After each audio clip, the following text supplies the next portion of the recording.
என்னை உண்டாக்கிய என் தேவாதி தேவன் அவர் தூங்குவதும் இல்லை உறங்குவதும் இல்லை. என்னை உண்டாக்கிய என் தேவாதி தேவன் அவர் தூங்குவதும் இல்லை உறங்குவதும் இல்லை.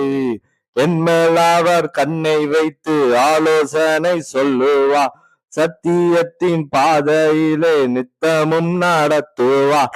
என்மேல் அவர் கண்ணை வைத்து ஆலோசனை சொல்லுவார், சத்தியத்தின் பாதையிலே நித்தமும் நடத்துவார். பரிசுத்த ஆவியா உள்ளத்தை நிரப்புவா, பரிசுத்த ஆவியா உள்ளத்தை நிரப்புவா. பரிசுத்தர் பரிசுத்தர் அவர் பெயரே. என்னை உண்டாக்கிய என் தேவாதி தேவன் அவர் தூங்குவதும் இல்லை உறங்குவதும் இல்லை. என்னை உண்டாக்கிய என் தேவாதி தேவன் அவர் தூங்குவதும் இல்லை உறங்குவதும் இல்லை. பலவீன நாட்களிலே பலன் தந்து தாங்குவா, பலவித சோதனையில்